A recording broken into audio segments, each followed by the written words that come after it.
Here. Okay, got it. I am going to call the meeting to order. All rise for pledge of allegiance to the flag of the United States of America, and to the republic for which it stands, one nation under God, indivisible, with liberty and justice for all. Welcome, everyone.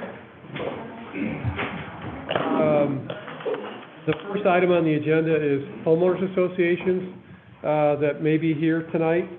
I'll just go through the list. Is Vincent Motto from Burr Oaks here or online? Anybody online? John Lowndes from Stonehaven. Mark Challenger from Willowbrook Woods.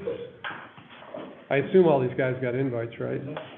How about Andy Maggio from Royal Melbourne? Andy sent comment to the board that I circulated amongst the board or to the board members earlier today or yesterday. That's right. Yep. So and he said he wasn't going to be here. Nice. All right. So Chris Borowski just joined remotely.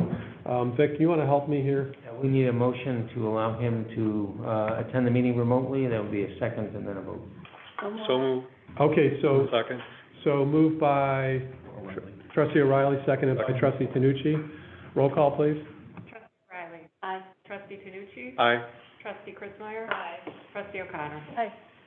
Okay, motion carried. Chris, you are able to attend the meeting. Can you hear us, Chris?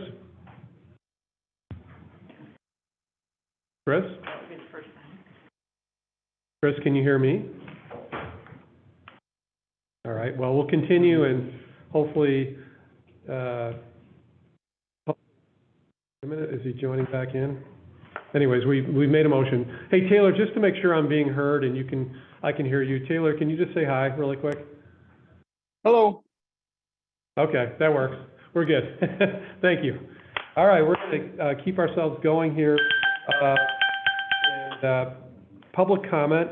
We did get several comments online. How many messages? I received 2 regarding item number 10 and item number 15. And those are posted online, right? Online and distributed. Okay, got it. So I will take public comment from the meeting here. Yes, please. I'm here. I know why you're here, yes. Evidently Greg and Dana were at my house and, yesterday. Unfortunately, I was in Kenosha at my daughter. And, wait, for the benefit of everybody else in the recording, could you mind telling us? Judy Okay. Miller? My property backs, I live in Bergen. Yeah, And Chris Miller. My Yeah. property backs up to Gridley Farm, Abbott Farm, whatever it's called these days. And the fence is falling down. And I've been trying for almost 18 months to get them to replace it. Gregory and Dana have both been out and they've seen the state of the fence. There definitely are vines growing, which I didn't plant, but that's another story. And I guess Abbott was out and said they don't see any problem. Well, the fence posts are leaning like this into my yard, and we don't get any action. What do I do? Do I have to take them to small claims court? What can we do? So we're going back out there. I just talked to Chris about being able to have access to her yard. We're going to go back out there and take some photos. We were out there Monday for that purpose. Abbott had communicated to me that they were out at the property. This was their Lake County property manager, said that they took some photos and that the photos reflect no issue whatsoever. I was out to the property previous and can tell you that the fence is in disrepair and you've got water runoff from that berm that's in the back that goes along, I think, 3 different homes that I could see from the visual. It's definitely not the code. It's so steep nobody can mow it. It's got burrows, it's got wattles, it's got weeds, yay high.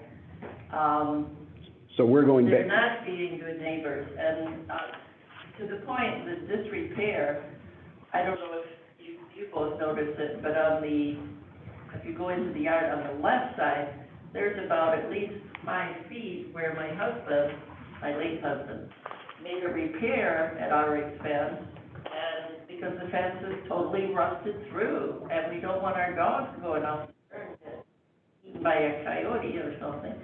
And, yeah, it's, So we're going, and I took Dana for obvious reasons, but we're going back out there tomorrow to take photos, and then we're gonna get those off. The person, oddly enough, the person who runs Lake County, for Abbott managing the properties lives up about 5, 6, 7 miles north of the Wisconsin border, so, you know, it's kind of like, come visit Lake County, but, we're gonna get the photos up to him. He's worked well with us, the person that he sent out, or the team that he sent out. right. I don't know what they were taking pictures of, to be honest with you, Chris. I don't either, because on either side of me both, I mean, it's bad too. I mean, and I believe you said you had other complaints too. Yep. So we, well, when they saw me out there before, that's when it got, brought. So we're not letting it die, we're gonna get back out there and, Yeah. I know we've been kind of back and forth. missing each other, and, I thought I'd see you face to face at the meeting today, before I leave for Europe. Always appreciate it, Chris. All right, thank you for the public comment. I know it's being addressed, so that's good. Any other comments in the room, public comment in the room? Anybody else?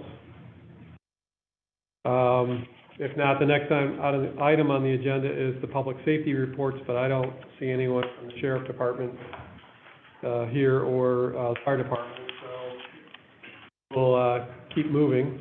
Now we have the consent agenda. There are a few things on it. There is the July 2023 bill warrant. There's consideration and approval of meeting minutes from the July 25th, 2023 meeting. There's also executive session meeting minutes from July 25th. And then there's consideration and approval of a special event application for Brothers Field Let's Cure Type 1 Diabetes on September 9th. Any questions? I did receive a recommendation for the meeting minutes from trustee Tanucci, just a clarification on item number 2, the homeowners association. The second sentence, he just asked me to clarify the specific, streets and neighborhoods that were discussed, so it should read, trustee Tanucci requested that Mr. Nelson convey to the Heron Landing residents the concerns over speeding on Oakwood Road in neighboring Oakwood Creek. I just referred to neighborhoods and subdivisions. Everyone okay with that change? Can you clarify that? I'm sorry, I'm not here. In the original minutes, I simply stated that trustee Tanucci requested that Mr. Nelson convey to the neighborhood concerns over speeding, and this will clarify which street and which neighborhood. Thank you. You're welcome. And then the executive session meeting minutes were sent by Vic prior to the meeting, so is everyone okay approving those, or? I didn't read them. You didn't read them? Do you want to defer on that, or does somebody want to make a motion to approve? I was absent, so I'm not going to make a motion. Okay, I was absent last meeting too. I'll make a motion to approve the consent agenda Okay. You With moved, the change in. with the changes Michelle stated. moved by trustee Tanucci, seconded by?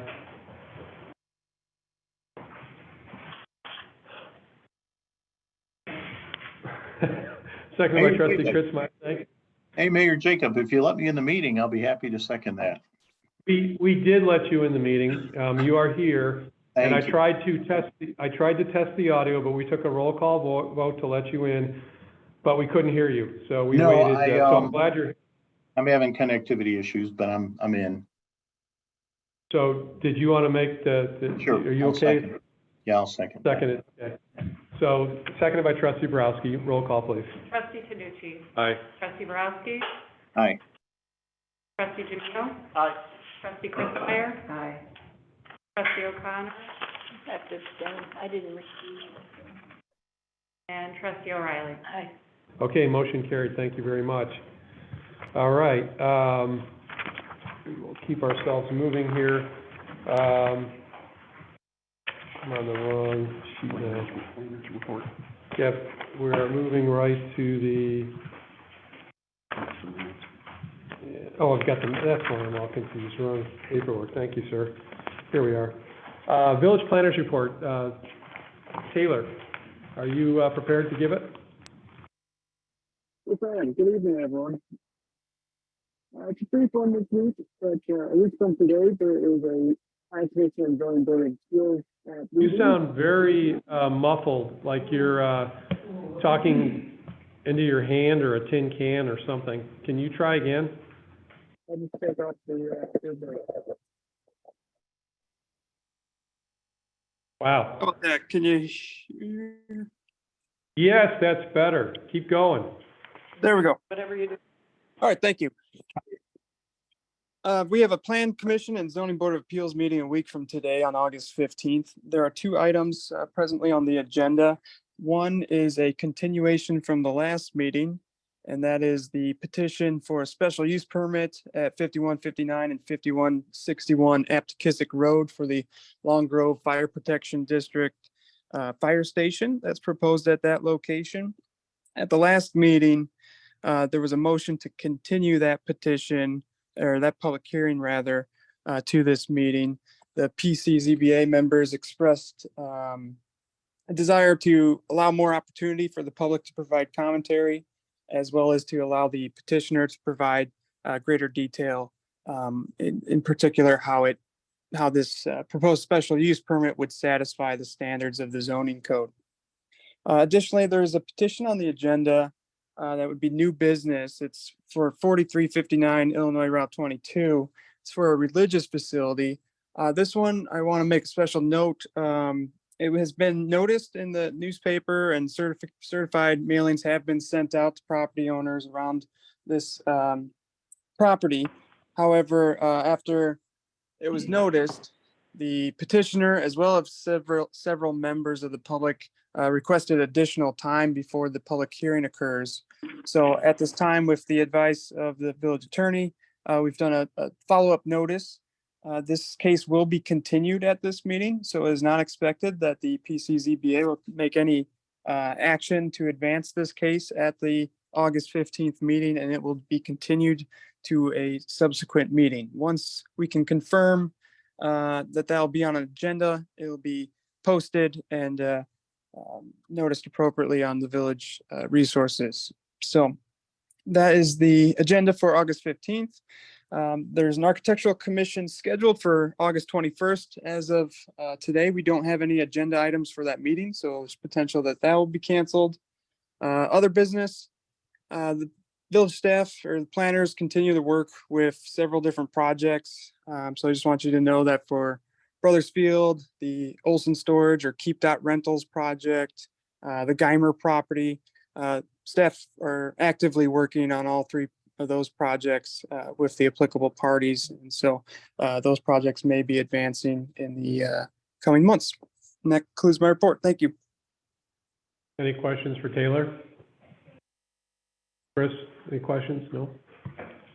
Okay.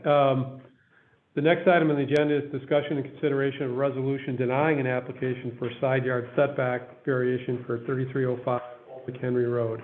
Who wants to help me introduce that? The applicant at that residence is seeking a reduction in the property's 50-foot side yard setback requirement to allow for a garage with a side yard setback of 5 feet. At the May 2nd, 2023 meeting, the PCZBA continued the public hearing to allow the applicant and neighboring property owners time to attempt to find an agreeable location for the garage. The two parties were not able to come to an agreement. Prior to the meeting on June 6th, the applicant revised their proposal to include a 15-foot setback for the garage. The commission voted by a vote of 2-1 with one abstention to deny the applicant's request, noting a lack of hardship as a basis of determination. Furthermore, it was felt that the garage could be constructed in an alternate area without a need of a variation. It came before the village board. At the next village board meeting, the village board remanded the petition back to the PCZBA in order to allow additional testimony to be heard and to allow for a larger vote count of PCZBA members. The meeting was advertised and public notice provided, and testimony from the applicant and the public were considered during the meeting. A motion to deny was passed by 4-0 with one abstention. The PCZ members found that the petitioner failed to satisfy the standards for granting a variation included but not limited to the difficulty of the use of the property was created by a person, presently having interest in the lot and a lack of hardship. It's back before the board, What does that first thing mean? Is there another way to say that? but not limited to the, Was created by a person? no, the difficulty in the use of the property was created by a person presently having interest in the lot, meaning that the owner, at least how I interpret it, is that the owner is, Actually, it's self-created hardship. yeah, the property. They chose not to property- do it in the place that So, might otherwise be yeah, allowed. so he's stepping on his own feet in somewhere, or, okay. Thank you. And, So we have both residents here, right? We have the, and it's remanded back to the board with a 4-0 with one abstention, for the board's decision on the resolution. It was the PCB, PCG, they did it 4-1? 4-0 with 4-0. one abstention. First they did it 2 to. Okay, yeah. that was the one that confused me. Yeah. Okay, They did it twice. yes.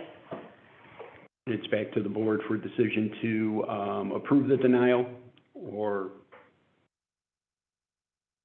The board chooses not to, then there can be a direction to prepare an ordinance to authorize the variation. I would note that that would require a supermajority vote.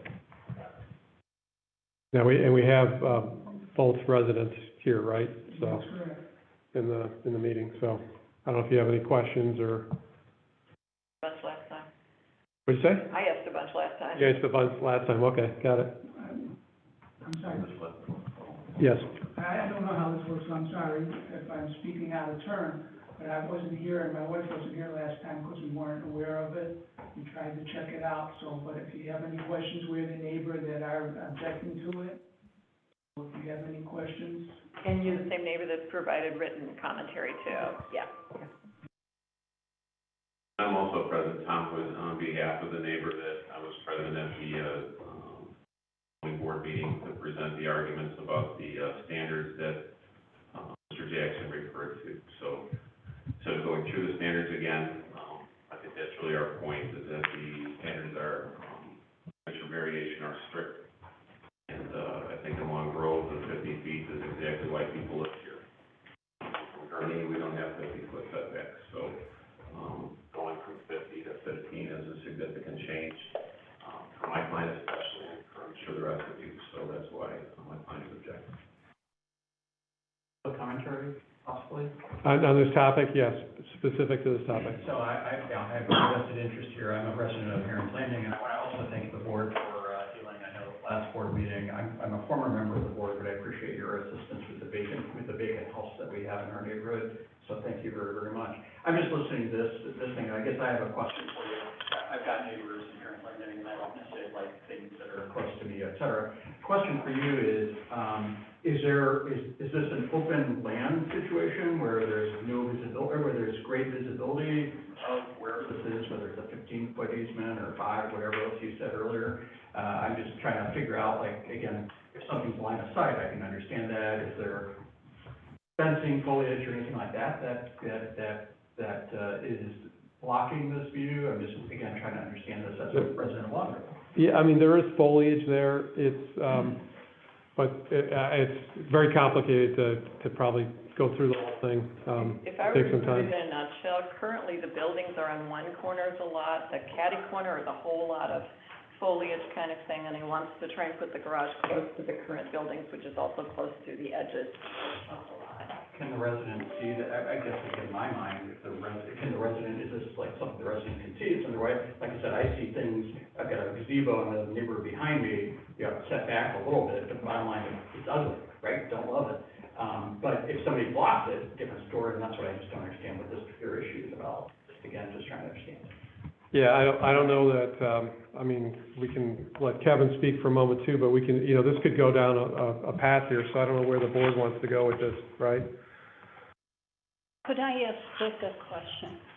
If there was not disagreement, would the vote change in the, Before the PCZBA? Yes. I can't tell you that, I wasn't there. Certainly, no, I mean technically. technically, how one evaluates whether a hardship exists or not has a lot of discretion and judgment involved. So presumably, how people perceive it in the hearing could likely affect how the PCZBA members evaluate it in their recommendation. It's no hard and fast, if this happens, it requires that vote. Not in the context of whether there is a hardship or practical difficulty. Okay. Sure, go ahead, Kevin. The second, at the very first PCZBA meeting, Commissioner Cohn, in his testimony, very clearly advocated, and this goes to Trustee O'Reilly's question, Commissioner Cohn clearly advocated that they were granting us a 30-day period to put it on hold to try and reach an agreement amongst ourselves, a compromise, as he put it. And so we did that. And at the next meeting, he clearly, and I asked him in testimony, if we had reached a compromise on this matter, would the zoning board have issue with it and approve it? And he clearly said, yeah, provided there wasn't a neighbor that is opposing it. So that was the whole point, the whole purpose of the 30-day extension. So it's kind of a contradiction to say, well, you know, it's going to come down to the standards, to the ordinance, to the letter of the law. But it wouldn't have if we had reached an agreement. They would have just approved it. So that's why I'm here today, because I feel that the zoning board erred in their decision last time and the second time. This is our fourth meeting. And I think there's a lot of exhibits that weren't shown at the zoning board that I provided that clearly show that this isn't a harm to the neighbors to the south. They're creating this harm verbally, but Mr. Jackson's been out to my property. He walked the property. Trustee O'Connor has been to my property, and she's walked the property. And I can clearly provide honestly that the neighbors have a barrier of trees, okay, conifers, arborvitaes that don't lose foliage in the winter. They're year-round conifers, which they planted to provide themselves. And they're on the record at the zoning board meeting, Commissioner Bauer asked Mr. Kugler exactly why he planted the row of trees 20 years ago or 18 years ago. What was the purpose? And he said to provide our family in our yard with a privacy barrier, which is what he did. Well, now Mr. Kugler is trying to have it both ways. Now he's trying to say, well, we oppose this garage because it's going to be an eyesore, or we're going to see it. It's going to be too close to the property line. Well, Mr. Kugler can't have it both ways. Either you have the privacy of the barrier that you installed on your property line because you want privacy, or you don't, and you want an open sight line into my yard. So that's one. Yeah, go ahead. Yeah, I'm going to let the neighbor also address the.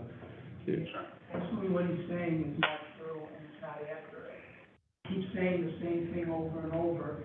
And, if somebody was there, it is blocked for basically 5 months of the year. The only trees that stay up on the whole year is one layer of trees that go along the back line. And it is not, these trees are like this. There's space in the middle of it, and they're still growing. And I just have one layer of trees. It took me 5 years to get those trees growing. Now they've been growing for about 15 years. They're pretty much uniform. It's not a wall. You can clearly see light going through it. I see when he walks through. I see when he drives through. That's different than seeing a big 4-car garage that looks like a commercial garage that's sitting in that area.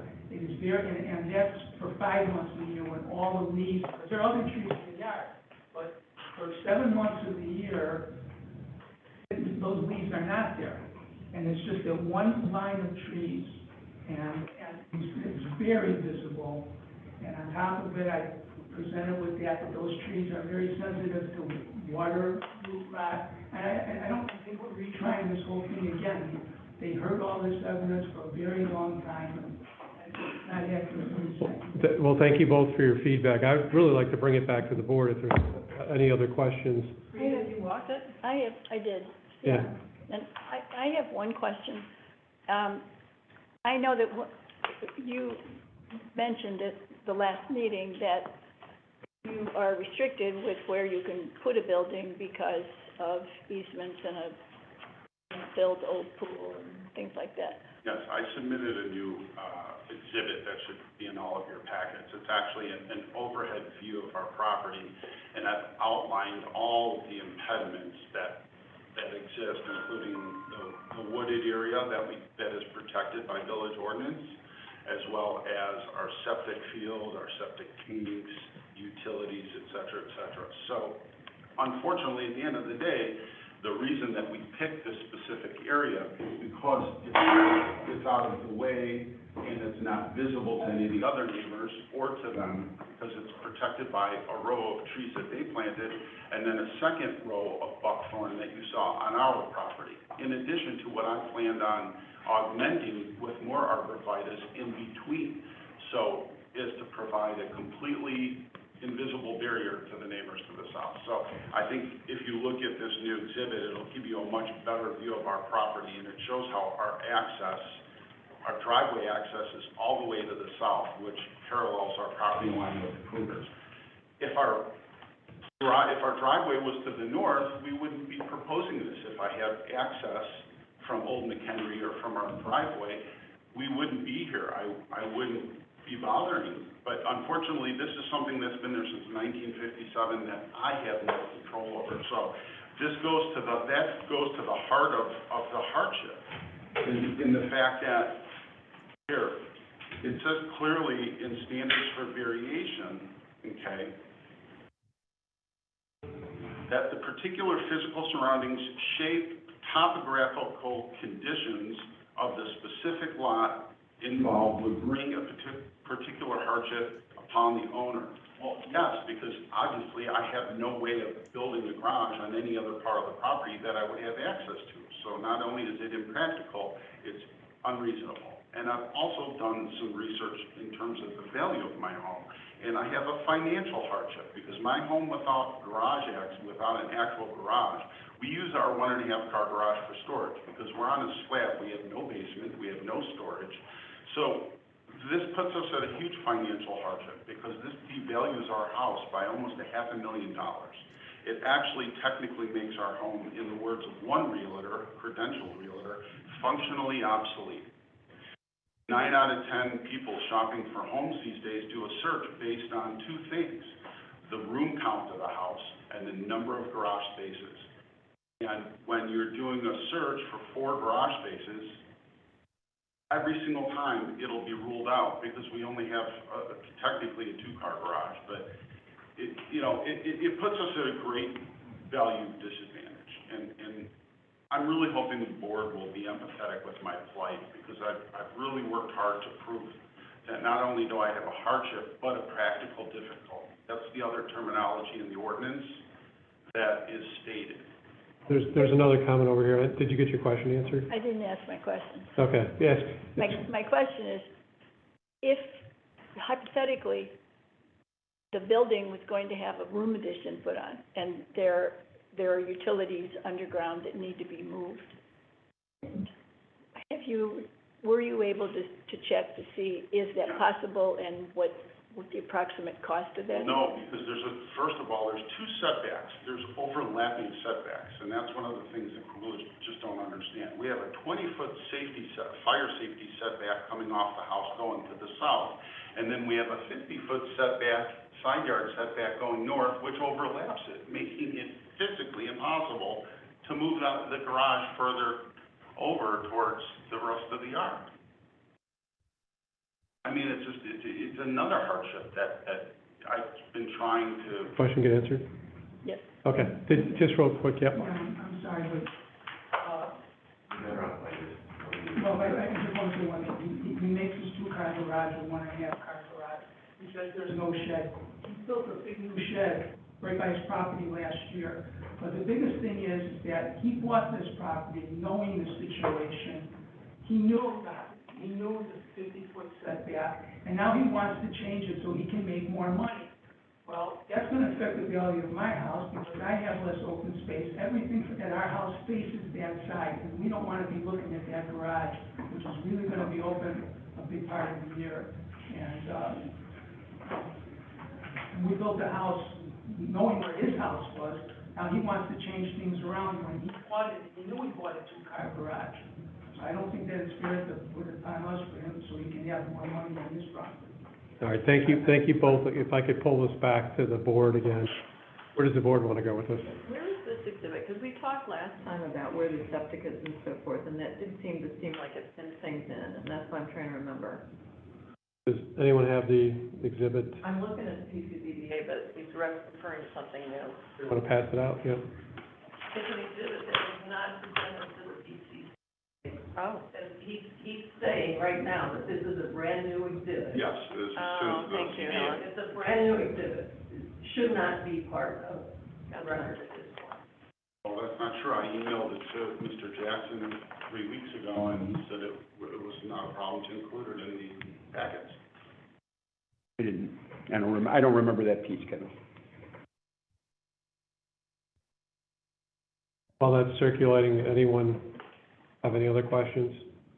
Hey, Bill, Chris. Yes, go ahead, Chris. You know, from a staff engineering perspective, is there a spot to build the garage that's reasonable and practical, or isn't there? I mean, it's really what I'm trying to get to, you know? Send it back to Jeff. That question is for you. Yeah. Hey, Chris, let me look up the topography real quick, and I'll get back to that one. Okay, yeah, I appreciate it. Thank you. Yeah. Give me a minute. Same picture. Right. So Vic, now, if we deny this, then, same application can't go before the board for 2 years? That how this works or something? Unless it's materially different. Okay. Or unless the board otherwise approves. Okay. That means it would have to be If it's in a different a location, two-car garage If it's- versus a four. It or may be a two-car different versus size a garage, four. maybe in a different location, those are types of things. things that would allow a,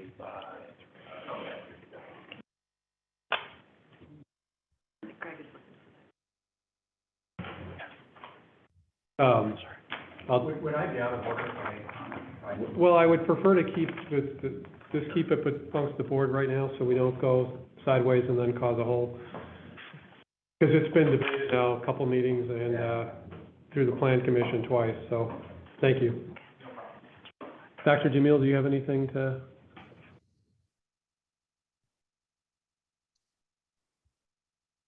They're always. It's the same aerial that we saw before, it just didn't have the specifications on the It's got septic those tank. utilities in there. What's the green line? It shows where the wooded area is, where the Between the properties. Have you seen this, Helen? on the backyard, Not that one.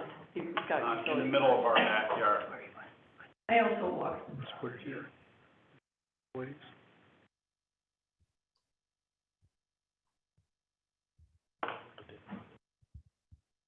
So you wanted to keep this on the board, it's just, I'd say the standard that's most important to me is that this can't be brought on by the petitioner. And it's clearly being brought on by the petitioner, so just looking at, even if there is hardship, he can't create the hardship, which he is doing. That's a violation of the standard, and all the standards have to be met, you can't just be one of them. Vic, you want to weigh in? in terms of the hardship, first there has to be one. If there's one that's found, then the question is whether or not it's self-created. I think that there is a reasonable ability to evaluate that going either way. Certainly the property was pre-existing, so from that perspective, he didn't create it. On the other hand, the choice of where the garage goes is his selection, and that's something that, and I think part of the analysis is whether or not there's a reasonable alternative location. I mean, it may be that the garage could be constructed on part of the garage, or on part of the driveway right now. You know, I don't know, I haven't been to the site, I've only seen or two-dimensional pictures, so I can't make that evaluation, but certainly, it's a judgment that the PCZBA has gone through and made its recommendation, now it's for the board to do the same. You guys, are you ready to make a decision, or do you need more information? I think I'm as ready as I'll ever be. Are you ready to make a decision? Sure. Everyone else? Yeah. Can somebody make that motion? Can I ask one question? Sure. Ellen? Where did the PCCBA feel that what the alternatives were? One of the alternatives is to build, make an extension from the house. Mm-hmm. Which was suggested, and there is a response which they have, which is much more expensive than the way that they were proposing. Well, that's not true. There's a setback from the house that you can't build on, and that's what I said at the meeting. There's a 20-foot fire safety setback from the house, and it overlaps with the 50-foot set. So you have overlapping setbacks going from the north, from the property line 50 feet north, and 20 feet from my house to the south. Well, there's only 61 feet from my house to the property line. That is, if there is a separate building. He has only ever talked about a separate building. There can be an extension to the house, as if you are adding on to the house, you're adding on to the garage, it can be built. Then that 20-foot thing doesn't come into play. Correct. Yeah, you guys do this far, I mean, I feel for them, but I also think this is why we put the PCCBA in place, is for them to do a deeper dive than us. So is anyone, want to make a motion to move this along? Have to. Yes. Well, it'd be a motion to approve the resolution denying the variation. We're there again. So a You have a decision- resolution in the package. So a decision has to be made by the board. I mean, I don't know how you kick the can. I mean, the only thing is we say no to this, but if another plan comes back that's substantially different, right? Or, Then at that point, it gets its own evaluation, first through the plan commission, then ultimately to the village board. I guess I'm talking again, but, I mean, I've said this in other circumstances, you know, nobody's owed the view they bought. So, you know, you're not owed the view you bought from the property, and I've said that in other places, okay? We have standards that are reasonable. I also think we undermine our PCCBA, and I don't see that there's something compelling to go against them. okay, thank you for that. Trustee Jamil? Yeah, so Vic, before we go for the vote for approving this variation, denial, I think that both the parties could come to a common ground, further time should be given in order to come to a reasonable. We've tried this. I understand that effort had been made and it was unsuccessful. I'm not quite sure that a second round at it will be any better, and the comments tonight don't suggest that that's an avenue available. Jeff, do you have a comment? I'll just make one comment to that effect. My attorney contacted Mr. Hood a week ago and said quite concisely that we were trying to see if there was any last-second ability to come to a compromise with the Kuglers, and Mr. Hood, his exact response was, I don't believe so, they're pretty steadfast, but I'll bring it to them and we'll get back to you. And my attorney specifically said, we need to know before Tuesday, because that's the night of the meeting. He said, okay. And Mr. Hood never contacted us back. So there was clearly a last-ditch effort on my part to try and bring about some kind of a fair compromise, and they just refused. Or the attorney didn't tell them, I don't know. Thank you for that. So, village engineer. I just wanted to go back to Trustee Borowski's question. Chris, I looked up the Lake County aerial topography.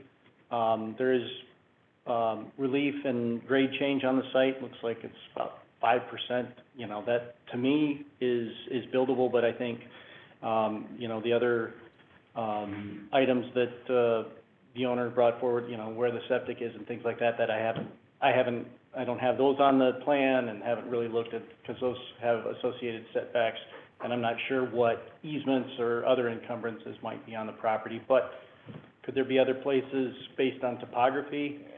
Yeah, but I don't have the full picture, so I apologize for that. Thanks, Jeff. To the two of you, did you go through and maybe at the board meeting, landscaping as something to satisfy? I'd like to, you got a question for me? I can- Fine. Yes. We went through, we spent hours, I don't know how many times you went through, and he even pointed, I don't like to say somebody's misrepresenting things, but it's very hard not. Okay, just stick to the question. Did you do landscaping as a solution? We went to a spot, and I said, how about here? And he said, well, that's 30 feet, that's not enough room, because the garage is 40 feet. I said, but the garage width-wise is 20 feet, so it'll fit here. And his response was, I'm not walking that far. And also I said, why don't you attach it to your existing garage? And he said, well, then I have to pay to move the utilities and everything along the garage. So he has admitted to me that there are other places, but he says it's gonna be more costly. That's not true. The setback of 50 feet, if there's 61 feet from my house to the property line, and we put a 40-foot garage onto the end of the house, how do you figure it's gonna fit within the 50? We're still gonna be right back where we started. And I offer to plant as many arborvitaes as you would like to augment the privacy of the ones you already have, and you just refuse because you just don't want a garage, okay? If anybody knows, there's 15 foot of space that he wants. You can't put any more trees in that area. On my property, If he wants to compromise, I will compromise. I will allow him to attach it to his existing garage. Okay, so, let's bring it back to the board. I don't know where the board wants to go with this. Well, let's find out. I'll go ahead and make a motion to deny an application for side yard setback variation for 3305 Old McHenry Road. All right, that was moved by trustee Borowski. That's phrased right? Yeah, that's how that, It's the right phrase, yeah. Okay, that's what's in front of us. Is- so it wasn't just double negative. What's that, Bob? Never mind. Resolution Was it double denying an negative or not? application for side yard setback. Okay, anybody want to second it? Yes. All right, seconded by trustee Kritzmeyer. Roll call, please. Trustee Borowski. I almost feel like King Solomon some days, and it's a little disappointing to hear somebody happy about putting buckthorn up as a hedge, but I'll vote aye. Trustee Kritzmeyer. Ditto, Chris, aye. Trustee Jamil. Okay, aye. Trustee O'Connor. Nay. Trustee O'Reilly. No. Trustee Tanucci. Aye. All right, motion carried. I sure hope that there's a solution, though, in the end that works out. I'd like to see one. Yeah. And I don't know how flexible we can be in helping out. I don't know what we can do. Dick, any thoughts? Might be worthwhile to have a review meeting with the applicant and see if there might be other locations to accommodate the garage that would be less intrusive. Okay.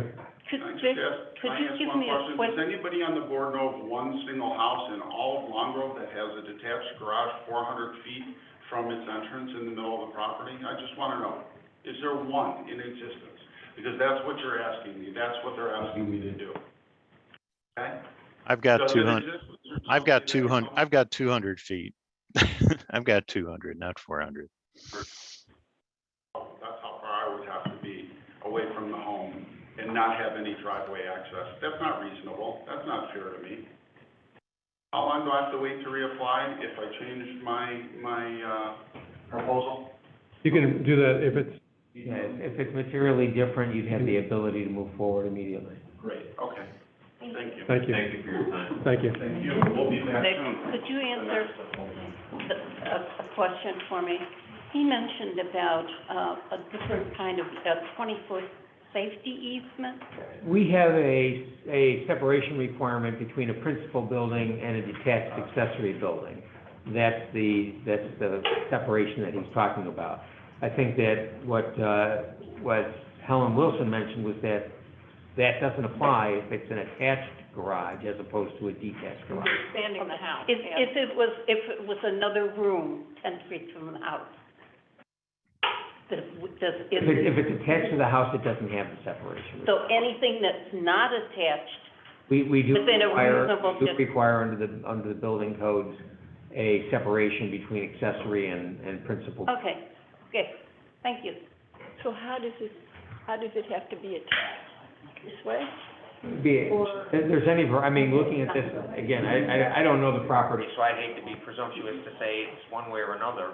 And some of them may be incompatible with the corner, but certainly, given where the garage is, there are places where.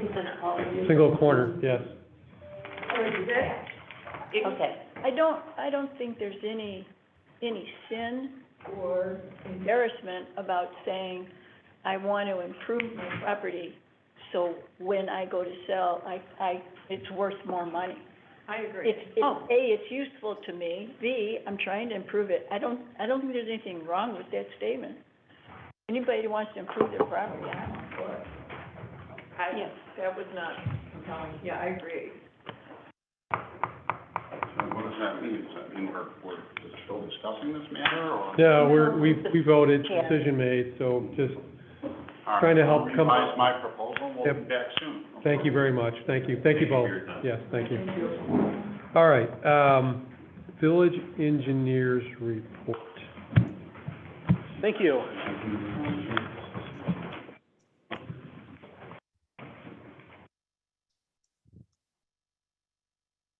Okay, you've got the. Go ahead. Village engineers report is in the packet. I'll highlight just a few things here this evening. Exactly, those are on the list here. So, number 2 is the road program. There's a separate agenda item for that. Number 3, this is the, goes back several meetings. This is the, request and the discussion about having a, larger hardscaped area at the northwest corner of 83 and Robert Parker Coffin Road for boats, crossing Robert Parker Coffin Road, meeting the signal and going, east to We haven't Sunset. gotten one yet. Well, we had, many conversations with IDOT about, the need for this, and then also the design of this, because they brought up ADA, we went through all of that, and what it was, why they needed it, all that stuff. Anyway, long story short, last week we finally got to the point where IDOT says we will give you a formal permit review on this, so. Do they understand the need for it? Now they do. Like, they want to show up at a festival and watch strollers cross that coin. And that was part of our, argument on that, so. Okay. Well, Thank you. all you need to do is, you don't need a festival. You need a 2 or 3 people standing there and somebody coming from the north turning right. Yeah. Scare the hell out of him. Yeah, it is a very tight turn, even when people aren't standing there, it makes me very Right. nervous. Right. Yeah, so. Could IDOT Yeah. show up for a meeting right in that spot? There we go, right? We'll meet him on the corner. Yeah. By the way, do we have any ability to trim the foliage there to make that a little bit better sightline on that corner? If Bobby's it's, right. well, if it's in the Robert Parker Coffin Road right away, the village does. In the state right away, you have to ask them to do it. How do we do Bring that? your lobbers. You can, we've got a contact at IDOT Maintenance, we can, bring it to their attention. Bring my loppers? There you Is go, everything right? right? There, Yeah. makes feel, just kidding. I think it's a great place for an overpass myself. I digress, sorry. That's okay. Number 4, this is the Checker Road traffic calming. In talking with Manager Jackson and Assistant Manager McCarthy last week, we had the intention to bring an updated memo to the board tonight. That's why this was in there, but the road program took a little bit more time to kind of sort that out, so we decided put our eggs in that basket and put the traffic calming for the next board meeting. But we have the data. We did not get the data from either Buffalo Grove or Cook County Department of Highways, so we want to kind of, you know, how do we navigate through it without that data? That's what we're going to work through.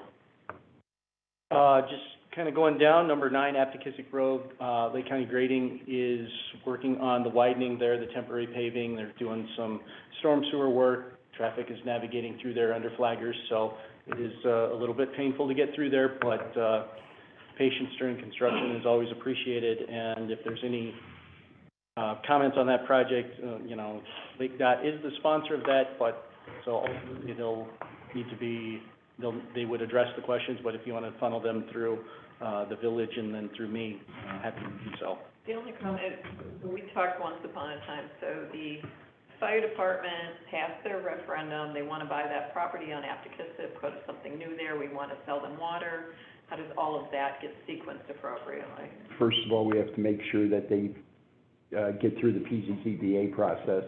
That's why they have the continuance. They're trying to see if that doesn't work with PCCBA, they're not going to sign the lease for that property and they'll look at another location. So that's key, first of all. Gotcha. Okay. Both Vic and I have had conversations with the parties at the fire department to talk about approaches, should we want to do the water expansion for that purpose. But right now, everything, and Vic can jump in anywhere, obviously, but right now, it's the first step's getting past the special use permit process, see where that lands. It is the 15th. Scheduled for the 15th, correct. Did I understand correctly, they're going to lease the property, not purchase it? I haven't been privy to that. I thought that's what you said. I may have I don't have any information other than what I've been told by their attorney, is that they have a purchase contract, they're in their due diligence period. Okay. And part of the due diligence is the zoning, and that's what they're trying to get through before the due diligence period. Got it. Okay. I misunderstood Is what you said. there any suggestion that it won't? It just hasn't. I can't make. I mean, there's no red sign on it. I mean, there's Is there something contentious in the public hearing? yeah, there's no, I wasn't at the public hearing, so I don't know the initial one. I don't know if there was anybody there raising any concern. I believe that the plan commission was concerned that some information that would customarily be provided as part of a special use permit had not been. There were many people there who were opposed to it. Many questions that were not answered. Is that relevant? Yeah, there was already a vote. But is that relevant, that at that kind of a meeting? Well, it's a public hearing. It's to Right. get reactions from the public, and if people are opposed to it, that has relevance for purposes of, you know, how one evaluates the standards and understands the facts. Is it appropriate and/or required to notice the meeting? Yes, it was. At that, It was a publicly noticed meeting. It Okay. had been conducted. It was continued. okay. Yeah, the first But meeting. you said for more public comment, is that standard, is that appropriate, is that neither here Well, nor there? I think the plan commission, was concerned that the application didn't have certain information that, again, was customary, Mhm. and that was part of the reason for continuance, and, you know, that might assuage concerns, that might generate concerns, I don't know, because Yeah, that right, information right. wasn't available. That makes sense, to try and have a more fulsome Yeah, just public curious. with more fulsome information. Just curious. Jeff, you want to keep it? I just wanted to, on that question, not to belabor it, but the county DOT is aware the fire station is looking at that piece of property, so I've had some informal conversations about, you know, kind of what they're looking for, but out of respect for the process, you know, I'm not gonna share any plans with them. They need to bring that forward to the county, but the county does know that it's there. They do, you know, the two projects will need to be coordinated. Yeah. But the longer they get kind of out of phase with each other, the more difficult that's gonna be. It makes sense, it's just, you know, Yep, this might be coming, but we don't have a certainty. correct. Okay, so moving on, 10E, just wanted to clarify, this is for the house demolitions, IDOT is demoing 3 houses in Killdeer and 1 in Long Grove, and this is the former Robert Parker Coffin House. So there was a pre-construction meeting on July 28th for that project, in which I attended. The contractor does not know when they're going to start that work, but due to just different timing restrictions, some of which have to do with the Orchid Nature Preserve, they're not anticipating that the demolition will be done until the spring, but IDOT is moving forward with that, which is a precursor of the eventual Route 22 widening project. And they also have to reconstruct the culvert that's on that property.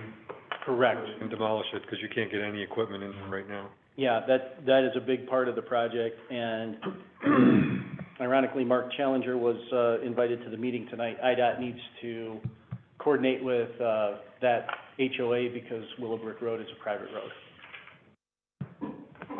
Why does that have to be done? They're gonna use it as a staging area.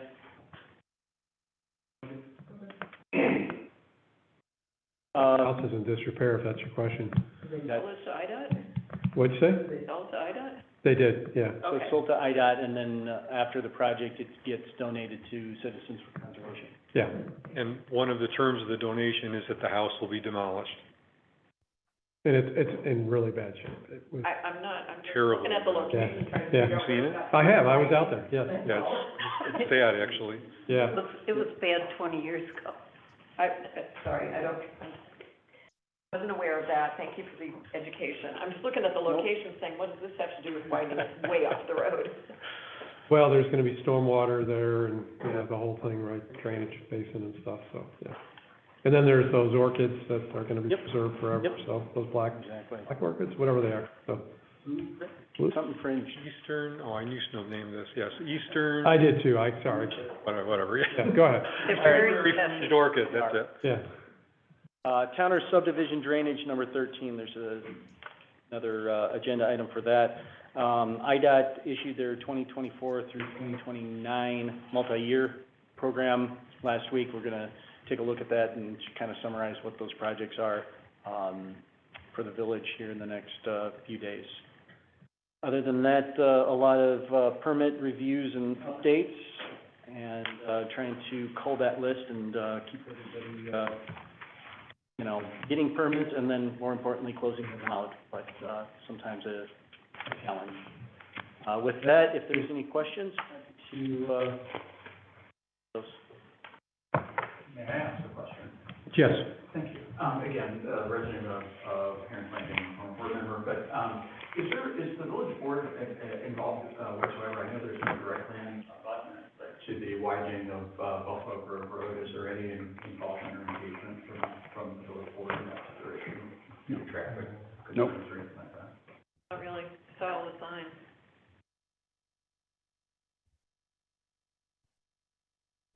All right, so let's keep us moving then. If there's no questions for Jeff, the next item on the agenda is discussion, consideration, resolution approving Osage Road drainage improvements from DK, the contractor was DK Contractors, Inc., right? So they were the lowest bid.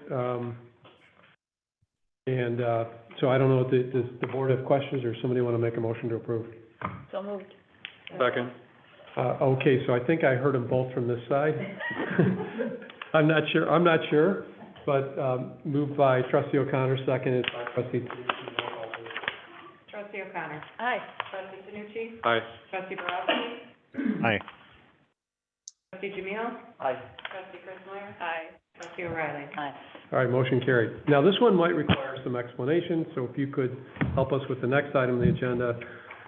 This is discussion, consideration, resolution approving the award of the 2023 road maintenance contract to Peter Baker, Son and Company. And there's a main bid, and then there's an option 1 and 2. So I don't know if you want to take us through that really quick for the Yep, absolutely. So last Thursday, bids were publicly opened and read aloud for the 2023 road program, which includes, as President Gill mentioned, a base bid for Long Grove, an alternate 1 and an alternate 2. In the base bid was also all the work that was combined with Killdeer and Ewa Township. But, we'll keep it, with Long Grove's today. So Peter Baker and Son was the, low bidder for the base bid, and both alternates. The base bid is for the resurfacing of Creekside Drive, Arrowhead Road, Tribal Court, and the intersection of Long Grove Road at 53, and also Robert Parker Coffin Road, from the Archer parking lot out to Route 83. So Peter Baker provided a bid for that of $678,878.06, which was below the engineer's estimate. Alternate number one, is the resurfacing of Robert Parker Coffin Road west of the bridge, and also Archer Road between Old McHenry and Robert Parker Coffin Road. That alternate, Peter Baker had a bid of $249,369.50, again, below the engineer's estimate. And then bid alternate number two, I don't know why I keep doing that. Number two was the resurfacing of Three Lakes Drive and Three Lakes Court. Kind of going back to the discussion, while you're in the area, those are kind of the next up roads, and like I said, geographically, you're there. Peter Baker's bid was $270,258.50, again, below the engineer's estimate. So, in total, Peter Baker's bid for all of the work in Long Grove was $1,198,506.06. The final engineer's estimate for all three of those components was $7,253.50, which the bid was about 8% lower than the engineer's estimate, which is also lower than the discussion at the February 14th board meeting. So what you had before you in the board packet is a recommendation and also a resolution to approve the award of base bid plus alternate one plus alternate two. This is roughly $92,000 below what the village board approved in the budget. Okay. I'll start with Trustee Borowski, since I know you had concerns the last time. Any thoughts on this proposal? Just want to make sure Reclamite's included. Okay, so this, we had some discussion about this earlier today. At the February 14th board meeting, the board authorized, getting a proposal for in the amount not to exceed $36,300 for the Reclamite. We did get a proposal for that, $34,143.30. That is not in the board packet tonight. We want to bring that forward for formal approval at the next board meeting. But Corrective Asphalt Materials will hold their price and be able to do that work in the fall. That money's also been budgeted. Thank you for both those clarifications. Just go around, Just to clarify, the budget for the road program comes from both infrastructure and motor fuel tax. MFT, yep. I just have a scheduling question. Document 13B toward the very end says that all construction in Long Grove is expected to be completed by September 15th, only a little over a month from now. And also we need approvals from a couple other boards. You still think there's enough time to get those approvals and do all the construction in a little over a month? Yeah, so a couple things. One, I've talked to Peter Baker, and they're aware of that, and that's actually a contractual milestone and things that they need to hit, and they're prepared for that. Ewa Township Board meets next Monday night. Killdeer's Board meets next Tuesday night, so. So potentially in 1 week, the board approvals will come through? Yep. any other questions? No, I just would like to point out that my office is on Robert Parker Coffin, and my home is on Creekside. Pretty special, huh? You're gonna have a great month. Keep an eye on Gotta that. come visit? But the roads between the two will be. So are you gonna recuse yourself then, is that what you're saying? Visit me for the month of But one of them is in northern Long Grove. What? One of them is in northern Long Grove. Are there, They do roads in northern Long Grove. They actually have- Everything else, not so they much. actually have roads in northern Long Grove too. Right. They do. Not gravel roads? No. Actual roads. All right, so does somebody want to make a motion to approve? Make Yes. Oh my, All of us. All right, somebody first. At the same time. Trustee O'Connor was first, and then who? Me. All right, trustee Kritzmeyer seconded.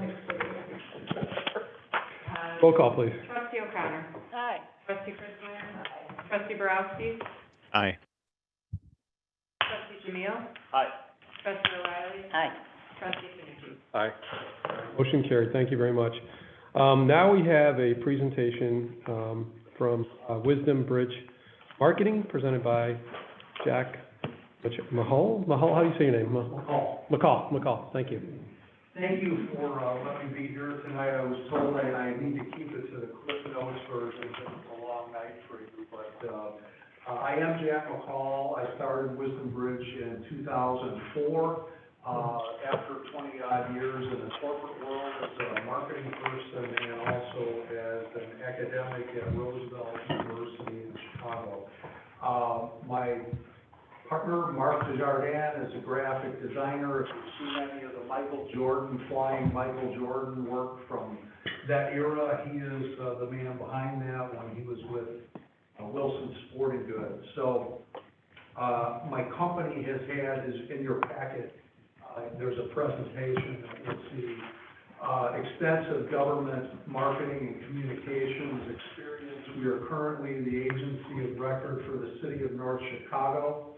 Over the years, we have served Niles Township, New Trier, and Northfield Townships, and also the city of Markham. So we are well versed in the world of government communications. We are being engaged to manage your social media channels, and we will have a plan. I know that was a concern. We're going to work with Dana, Natalie, and Katie to get a plan together. So we have content for social media. We are going to research, write, and help you produce your print newsletter. We will also do the e-news on a monthly basis, working alongside the staff for all the news items. But we hope to do wonderful things to help you get the word out about the work you're doing, even some of the learning I took in here tonight and sitting in on a few of your board meetings. I think the challenge with government, there's a lot of good work that's happening. It's just telling the story. It's getting it out to your constituents. I think it's also asking questions. What do people want to hear about? What's the news that's meaningful to them in their lives, to their families, and to the businesses in the area? That's a pretty quick Cliff Notes overview, Dana. I don't know if that passed the audition. I heard that some folks had questions or wanted to pick my brain on some things. I'm happy to do that. Just to remind the board members and anyone who wasn't here at the last meeting, Wisdom Bridge, we sat down with Trustee O'Reilly, myself, and staff, asked a series of questions, looked at Wisdom Bridge's portfolio and services offering, and last week the board approved, last board meeting, village board approved to engage in a services agreement for 6 months, allow us to test at least 2 paper bridges, hard copy bridges, and then some newsletters, as well as anything we decide to do from a social media perspective. It was asked by board members at that last meeting to invite Jack to introduce himself, his firm, and to entertain any questions that the board may have of him, and that's where we're at. I have a question. You mentioned that one of your goals is to find out what it is the residents would like to hear about. Yes. How do you do that? How do you do that? Well, the first and easiest low-hanging fruit way to do it, you have a constant contact account already for your e-news, and as I understand it, I think you get 1,400 or 1,500 opt-in subscribers, something along those lines. Constant Contact has the ability, a functionality that you can do survey. You also have the emails of those individuals contact that way. So there's multiple ways we can do it digitally to create a survey, go out, find out what's meaningful to the people in the community. How do we get I mean, we have, what, 8,000 people, and we've only got 1,400 or 1,500 Yeah, emails. that's part of the challenge. You can buy email lists, and I've done it with New Trier Township.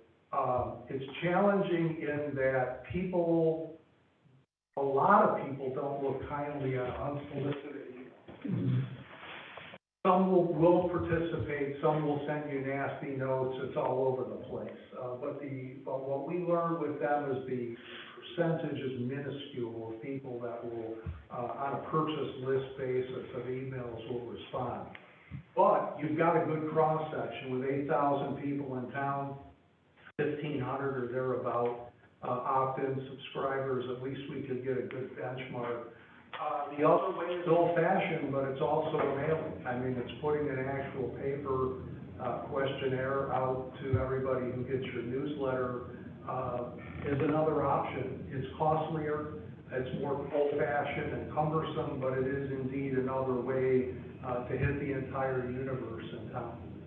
And recall, Rita, we have 8,000 people, but only like 2,300 households. Well, exactly. I was thinking, you know, we should have maybe 2,500 or 3,000 emails, whatever, you know. Not 8,000, but, you know, how do we get them to want to get the information? How do you? Well, actually, one of the real simple ideas that we're going to propose, and nobody has seen it except Mark and I, but in your paper newsletter, one of the ways we're looking at doing it is incorporating into a masthead the addresses of all your social channels, trying to see if we can get more people to see the social media addresses, spark that thought, go online and sign up.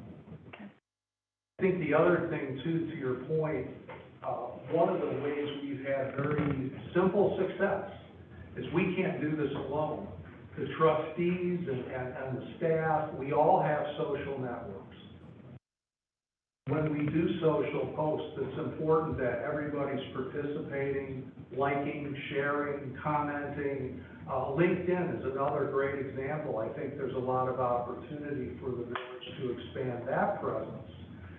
But that would mean, you know, opting in and everybody actively participating in that channel as well. There's a lot of opportunities to get the word out about the news outlets in town. Go ahead. Have you ever placed QR newsletter? Yes, the QR codes have been very successful. It is the modern day. That's the way to get the links. Go-to. We've done it with North Chicago, and it's worked very well. Yeah. Okay.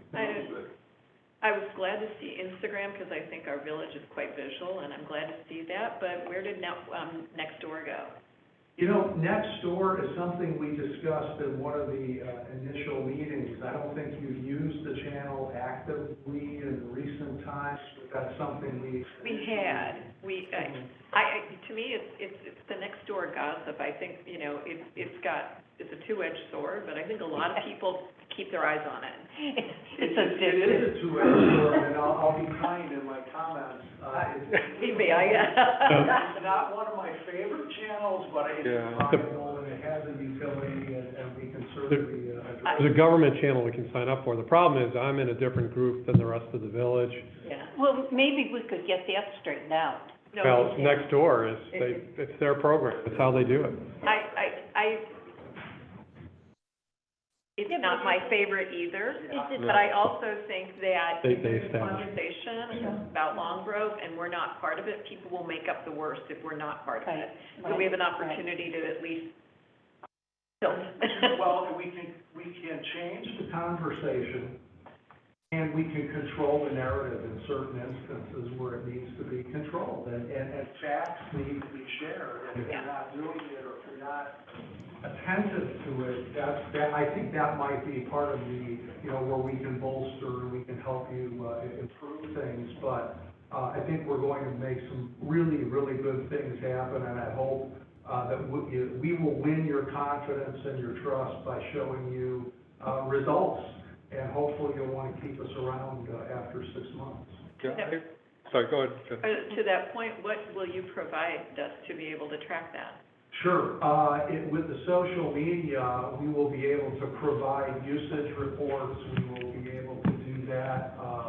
we've got to talk about the website. One of the things we do is also look at moving people from social media to the website, clicks, plays on YouTube. You know, there's many different analytics that we're going to look at over the next few months. It's gonna take us some time to get our feet wet, but we will be reporting. Yeah, Yeah. I'd like to see that every month. Yeah, on usage, we will for sure. Yeah, and I had a similar Yes, question. I'd like to see for the e-news, how many people are deleting it without even opening it? How many people are opening it? How many people are clicking links once they open it? Which links are clicked the most versus the least? As many metrics of those kinds, because that'll help us determine what's getting eyeballs and what isn't.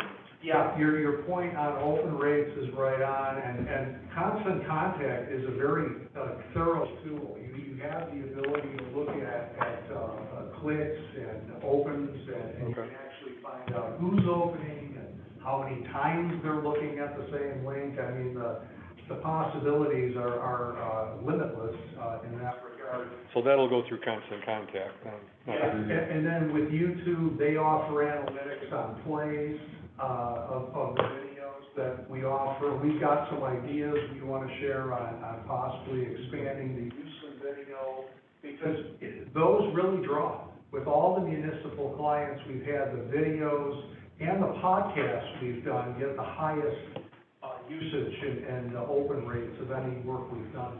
So in that case, the request would be to our staff, we'd like to see as a board, regular reports of what I just said.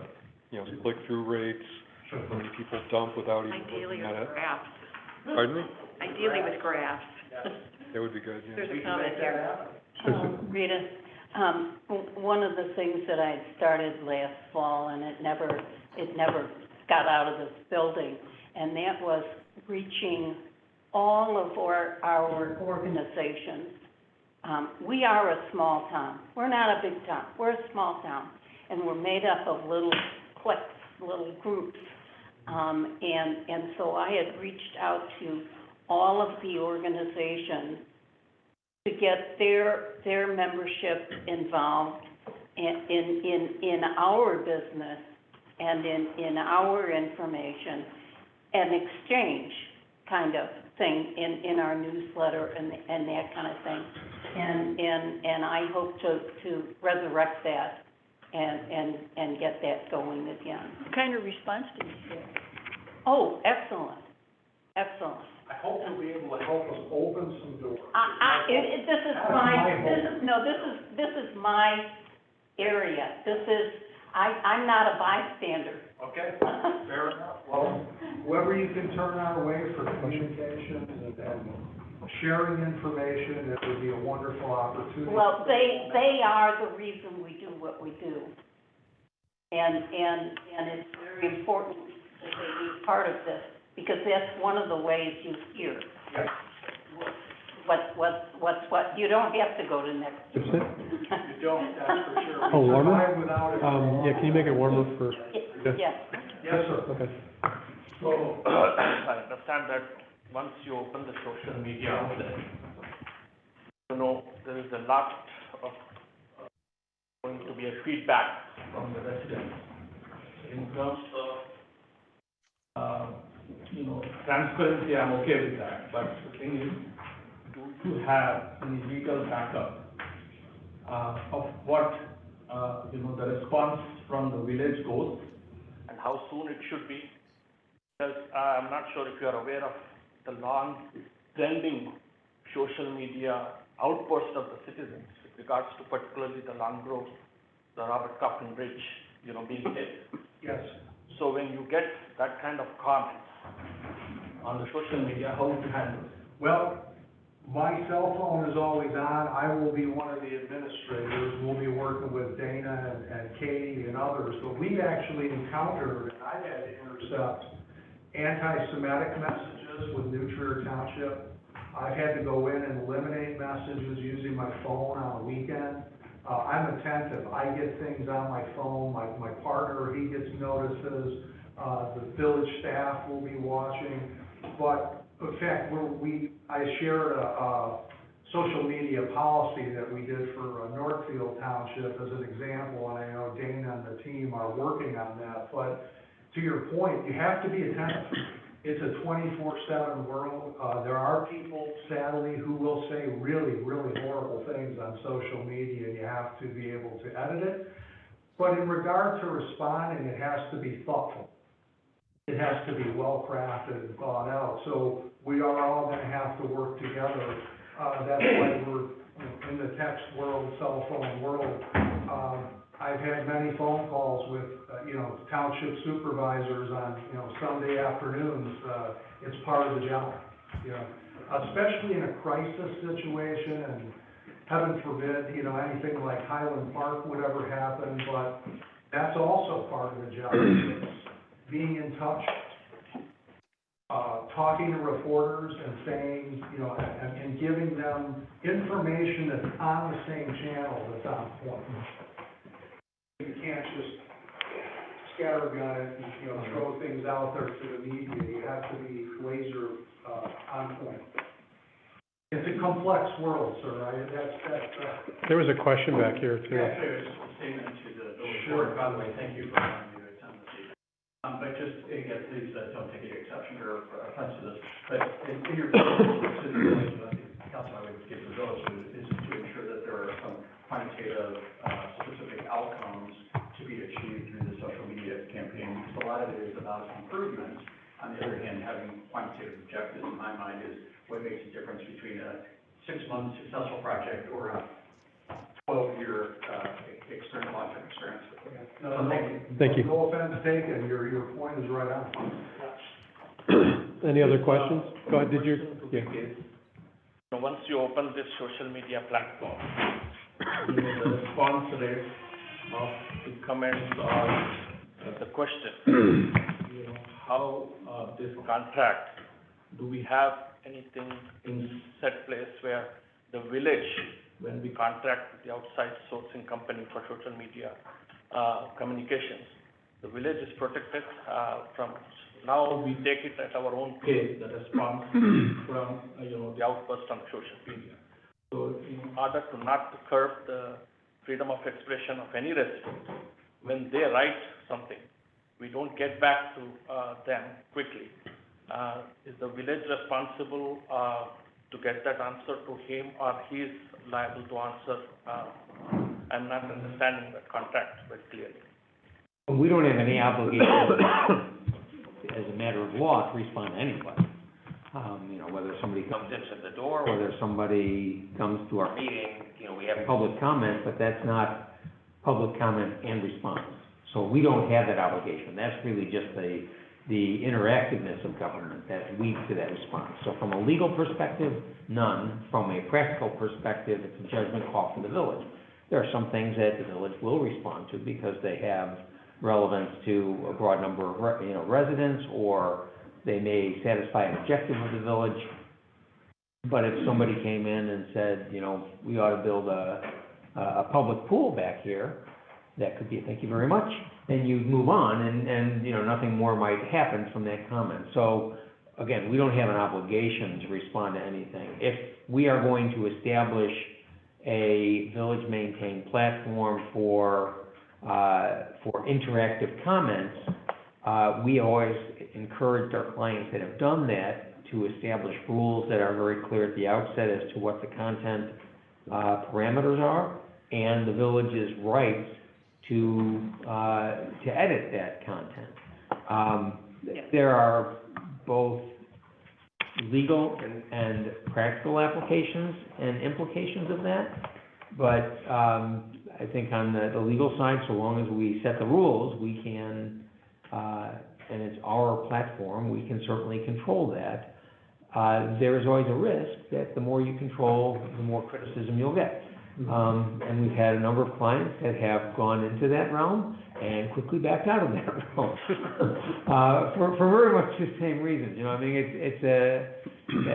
think as Mr. McCall had said, it's a kind of a brave new world out there, and even though it's been for a while, we don't have the same ability to control it as other things, because it has such wide accessibility.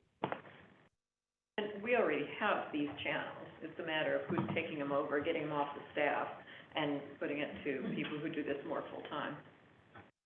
And mostly, I will tell you, most of the commentary, I would say as far as, say, 85–90% is favorable, is helpful, or the people just cheering on the town, or, hey, you get the thumbs up, the great job. The occasional nasty gram thing comes out for sure. There's always going to be something, but you handle those on a case-by-case basis. We expect 50% people second-guessing our thoughts on engineering the bridge. There's always a challenge. That's part of the game. Only 50%, huh? So any other questions? Did your questions get answered? So let me, I've been a little bit kind of wary about this whole social media. So at one hand, you are going to propose what the village board does and communication chat. So let me put percentage-wise. It's a very good thing that whatever you communicate from the village is very official. You're going to communicate to the residents.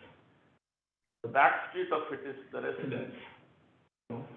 So being on the social media and you run a company, so how much percentage would you give for the public to communicate with the village board? One good thing that you are communicating whole village board meetings and whatnot, the communications, but at the same time, to involve the residents to get more clicks to the village site and everything. If you are not interactive with the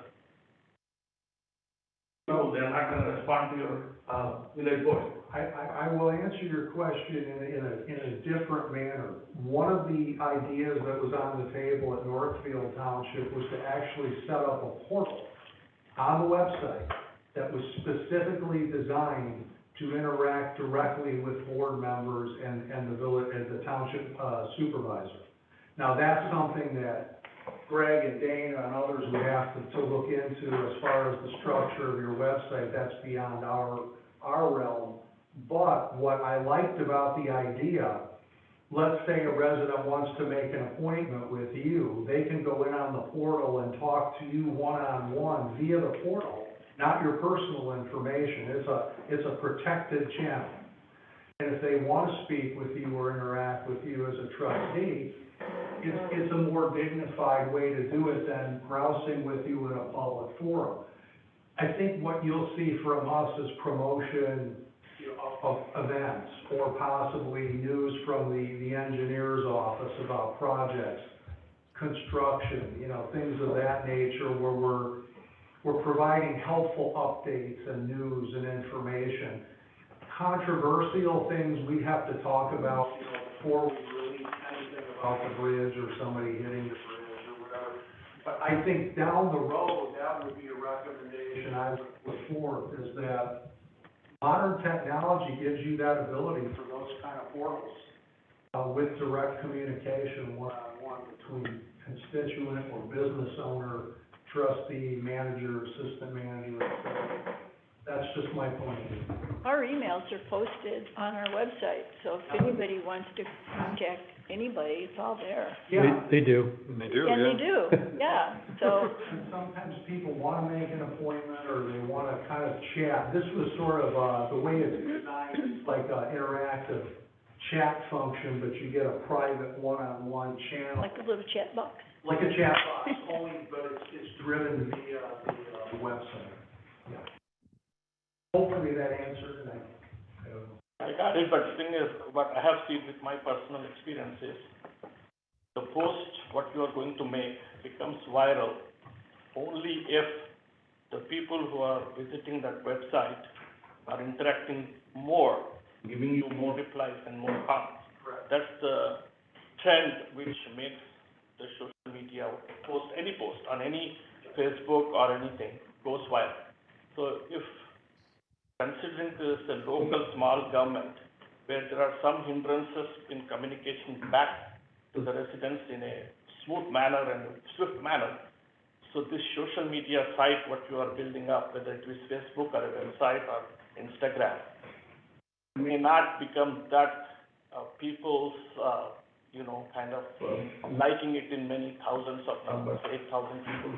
So that's what my concern, but I'm okay with that. I think engagement will be, I'm optimistic it will be a positive engagement. That's what the hope is. Well, Jack, thank you for being here tonight. Thank you for Thank having you. me. and Can you I do look more? forward to working with all of you. No, it was approved last week. You guys approved it. Oh, okay, Thank you. okay. We motion to let you go. Thank you. Okay. And I encourage emails, phone calls, whatever ideas, so I thank you for the opportunity. Thank you. Thank you for being here tonight. Appreciate it. Thank you. All right, I'm going to keep us moving here. Discussion and consideration of a request for funding by the Midwest Sustainability Group presented by Barbara Clip. Barbara, you're up. I'll be quick. I know it's been a long meeting. I'll start out, first of all, by letting you know what's happening to some of you I haven't talked to. I talked to President Jacob regularly. He's not quite on speed dial, but I have kept him up to date on everything. He did ask me to clarify the Daily Herald article. We did not pitch that. Nick Zwizlak saw this item on your agenda. He reached out to me, asking me to discuss our quest to Route 53 state park funding, which I thought was the $1 million we're trying to get right now. He was talking about this meeting, so that's kind of how that came about. So since we last met, was it January? One of our big goals was to get the Lake County Board to vote to recommend the task force recommendation to turn over the IDOT-owned, or the state-owned IDOT-held land to the Illinois Department of Natural Resources for the development of a state park and nature trail. We were successful in that. They voted 17-0 with 2 abstaining in favor of that recommendation, so that was a big win. The next task was to get the Illinois Department of Natural Resources, I'll call them IDNR, to identify the amount of funding that they needed, because they were not willing to accept the land as an unfunded mandate, understandably. So that took almost it was mid-May by the time we got that number from them. They came up with $1 million number, and that would be the cost of the Illinois Department of Natural Resources and CMAP, Chicago Metropolitan Agency for Planning, will get involved, and they will be hiring planners to help plan the state park, and they will be staffing the stakeholder meetings for all the villages in the county and everybody who was on the task force, so they can have input into what that will look like. We tried to get that into the budget with only 2 weeks left. It was unsuccessful. Representative Didich, Nabila Saeed, and Laura Diaz all tried to help with that. We did not get that in the last 2 weeks, so we are now tasked with identifying where we're going to get $1 million so we can get the land transferred. Those were the big events that happened. Recently, Countryside Fire Station. It was brought to my attention actually by the same reporter that was on the Libertyville Village agenda, that Countryside Fire Station was asking for approval to have one of the IDOT-owned parcels, which is actually Long Grove, right? Yes, it is. It's right by the fire station, where it exists now, to create a regional safety facility. Am I representing? Yep. And you said they have 14 letters from different towns and villages in the area in support of that. The Open Lands Organization and our organization both sent letters to the village of Libertyville, saying we're not opposed to such facility, but we would like that to be part of a larger planning area, comprehensive plan for that land, before they move forward. They did vote to move forward. I don't know who the other 13 are. I guess this one's not you. So we are concerned. One of the reasons we came forward with a bigger proposal than usual is that we feel like this land needs to get transferred as soon as possible, so that we can create a comprehensive plan for this land. So I think that's all of it in a nutshell.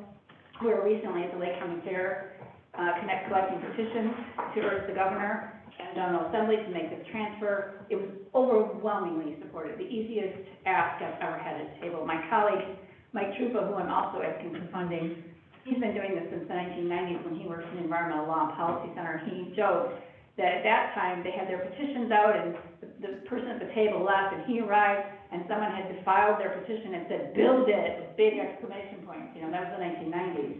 And this time, we ran out of petitions. We literally could not supply enough for people to sign. Everybody, even people that wanted Route 53 were signing. So there's broad support for this, and we want to move forward. We did include, I've never done this before with you all, we did include an extra $10,000 ask in there for Mike Trupa Communications. As I mentioned, Mike's on our team. He's worked on this a long time. He's a professional PR person. He worked for the Village of Hawthorne Woods, actually Joe Mancino, when they had all the, front page stories and everything, he's very well connected in the, media field. And we feel that in order to get the administration and/or the General Assembly to take this next step, we also are gonna need some public relations work. Yeah, I'll let you know that, I did reach out to Dominic DiMaggio, mayor of Hawthorne Woods. Of course, it took me a little while to get a hold of him. They had a little water problem. Get a little busy. So, I finally got a hold of him this week. Hawthorne Woods, it's interesting, they have no board meetings in the month of August. So, you know, he's looking for the outcome of what we decide to do, but, you know, I asked him about funding, right? I mean, I kind of got a response back, we don't really have it in the budget, but it's something I'll take to the board, right? But he won't be able to do that until the September timeframe, because they have no board meetings in August. So I just want to let you know that I had that conversation. Finally, I kept, you know, trying to get a hold of him, and I saw him on the news many times, and I said, I got it. Yes. You're busy. Strongly in favor of this for two reasons. It does, you've heard me several times say, I want to have a pathway where we can bike from south to north and east to west, and this does that. And it wasn't even intended to, but it does that, it does it pretty, as well as, like, we're not done with 53. We've been funding this, and I think that this is the right time to do that. We have 40 in the budget, so if we wanted to approve 50, which I would be in favor of, so we would have to make an amendment sometime later with the other cleanup ones. What do you feel about that, Greg? The money's fine. I guess my question that was spinning during all this was, if budget process doesn't begin until February, when the legislature gets back into session, other than veto session, unless you're working veto session, but if it doesn't, then what, the rush on the money? That's the only thing I had in my mind, that's all. I still would encourage it, if this is the time you can get out to fairs and so forth, then that would make sense to me. We are pursuing other sources of funding other than I can't say it here, but, other than the General Assembly. Okay.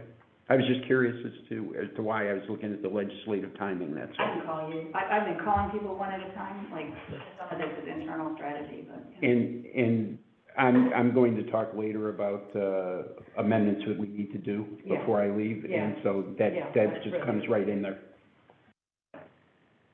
I have a question. The article says that IDNR wants $1 million for planning before they will consider accepting the property. Is that correct? That is our understanding, yeah. So I know we're pushing to get them to accept the property as soon as possible, but they're basically saying, until we get this $1 million, and then until we create the plan, we won't accept the property. They want $1 million to do the plan. They can transfer the property at any time. They could do that right now. They don't want to have it until they get the $1 million. The plan does not have to be completed first. Okay. That, I don't know if that's something they told Nick or he misspoke there, I'm not sure. Yeah, it says the IDNR won't consider accepting the property until a plan is in place, officials have said. So I'm just checking to see if that's true. We believe Okay. they just want $1 million to start the planning. Reporters don't always get things. I'll just add to your comments, but I don't want to interrupt with your Q&A. Oh, okay. Tony's my Tony's gonna go ahead and do that. Tony and Trustee O'Connor and Harold. For the casualness, but today was my plein air painting day on the property. Fortunately, I didn't get too much oil on me. How nice. Anyway, Barbara and her group we have been a group, a coalition that has been meeting at least once a month, perhaps sometimes twice a month, for now 10 years. At least. What I will say to you as time moves on, shortly there will be almost no one in this village who knows the whole story of how we defeated 53. Because it's been going on for 60 years. Our effort for most of those 60 years was to oppose. We think we've done that successfully. We now find out that the shoe's on the other foot, and we're trying to propose. So, all I really want to say to you is that we are at a critical juncture. Nature of road builders love a right-of-way. Everybody has plans for a 1,000-acre corridor. It's just honey. So we need to get it in the hands of an agency that will protect it in perpetuity. Not consider it as something of via session. We cannot let it get fragmented by various village ambitions, I'm sorry, nor necessarily by the Lake County Forest Preserve unless they're prepared to commit to perpetuity. So those things are terribly important right now for us to move forward to protect this. And this is why the task has in some sense become much more complicated, and why Barbara and the group that are working on this very much need your support. Because now we're pushing the rock up the hill rather than just sort of letting the rock roll down against IDOT. One thing we want is IDOT to transfer we want the land out of IDOT's hands. I suppose in the worst of all possible cases, I think we would accept a cemetery, a church, That's one heck of a you know, church. something that could never be taken away. I don't know quite what it would be. Sanitarium, what the hell? Cemeteries have a whole lot of perpetuity. But we'd much rather have the a relatives state park to in the the grave. Okay?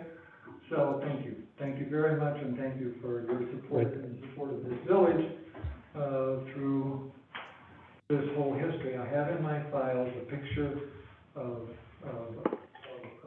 Dr. Koff, a gentleman who lived across the street where the Forsyth home is now.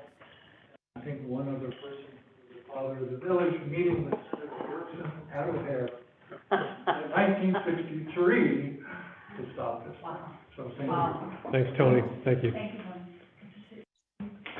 Tony. So any, comment, continued, To me, there are three options. One is to do nothing, just see what happens. The other is to let somebody else do it. I don't know who that would be. And the third, more viable, is to go ahead and do this. okay. We've gone too far now to come up short. Chris, did you want to make any comments? You're online here. Well, we've gone too far. That's like throw good money after bad, right? You could counter that argument, but no, I don't. I think we should move forward. I just don't want to keep going into perpetuity. You know, every few months, it's another step that we have to take, and we're so close, and we're right to the edge, and then we're right at the edge again with a different edge. So, you know, I think we need to do it. It's you know, I think we just need to move forward, but at some point we have to draw the line and say, hey, we need to do something different. Rita, do you have something to say? I'm all for it. All for it, okay. Have been. I feel very strongly that the surrounding communities should be tapped. Why are we shouldering financial burden, you know? And we supported Hawthorne Woods, they supported us, and each time we have made a request, it's, oh, well, you have to talk to us in January, that's when we set the budget. You know, oh, we don't have it in the budget. Well, we have money in the budget that is there. I can't believe other communities don't as well. You know, you're either in or you're out, and if they're out, you know, that would surprise me. Well, they haven't seen this. Disappoint me as well. They haven't seen this proposal, and the fact the first we saw of it was at the end of last week, right? So we didn't have anything to work with until now too, so. But this is a new hurdle, and it's a big one. Yep. You know, it's like, we thought, tell me if I'm wrong, you know, that once we got it through the assembly, oh man, it's moved downhill. And it's like, really? Seriously? You know, it's huge. Yeah. You know, and Chris is right. We've come this far, and yet, you know, we thought we were here. Now, here's the goal, you know. I'm surprised that this has not become a regional thing. That I don't know if, like, people in Buffalo Grove have not glommed on to the idea that this could be a precious thing once it's there, and then they can use it. Right, yeah, It's not ours. Deer Park, Killdeer, you know, it's all along. So, yeah, but you don't have to be along it to have it part of you. Correct. Right. Correct. We'll find our petition from all over the state. Kent, anything? Yeah, well, I also shared the concern that it seems like we're shouldering all of this. Of course, I support what you're trying to do completely. It'd be nice to see if other villages would be willing to share the burden. Villages that have larger budgets than us and collect property taxes. That is what it is. The other question I have is, we get a breakout of how the money will be spent when there's a request. Do we have a breakout of how the money was spent from prior requests? And Pat, I can do it. This is always for us a projection. So we project what we think our work is going to be. Things happen. I remember when they made the Tri-County Access Project. We had the whole Lake County delegation locked up, and then they said, now it's the Tri-County Access Project, now it's Kenosha. So we find ourselves having to react to things that happen, and then everything changes. So that's our proposed set of work, and we can give you the report of what it was. Yeah, that would be good to have. No? I'll go with the board, whatever. You'll go with the board on this one, okay. All right, so, there's a proposal in front of us for $50,000. Does somebody want to make a motion So moved. to that proposal? Second. Okay, so it was moved by trustee O'Connor, seconded by trustee O'Reilly. Roll call, please. Trustee O'Connor. Aye. Trustee O'Reilly. Aye. Trustee Borowski. Aye. Trustee Jamil. Aye. Trustee Chris Meyer. Aye. Trustee Tanucci. Aye. All right, motion carried. I have a question. I'll follow up this whole. Yeah, how quickly are you looking for a check to be cut? Well, soon, because I've actually been doing this work since mid-July, because we couldn't come for funds. Just because bills were just paid today, so Yeah, it's okay. usually a month, but if you need it sooner, I just. I'll call you. Okay. Yeah, okay. Thank you. Thank you. Thanks, Barb. Thank you. Okay, motion carried. Thank you for being here, Barbara. We turned it down, I'll be like, thank you. All right, so It'll let's, take forever to get it. village and president and trustee reports. This is. No. Server. Oh, the server, I'm sorry, I'm skipping the server. Hey, so let me just make a comment. So before you all got here on the server, I was asking, why do we have to do this? Well, guess what? It's not written anywhere, but in October, we can't put any more maintenance updates on our servers, meaning we'll have security issues if we don't proceed with this proposal. So it's end of life. It's basically at the end of life. So, and it was not written anywhere, and I was like, well, why do we? Correct, because I had that same question. Yeah. And also, why do we have our own physical server? Because we can't get into BSNA, we want to do the cloud. Cloud's the best way to go. When I first got here, I was perplexed as to why we were doing That's the this. underlying assumption behind my question. Server, yeah, and BSNA is our software for buildings and finance, and they will not be able to we thought they were gonna be able to get into the cloud this year, not even close. So we're still probably a year, if not two, off to getting them into the cloud. For us to change ERP, Tyler or something along those lines, just out of the box, it's $50,000 just to start looking.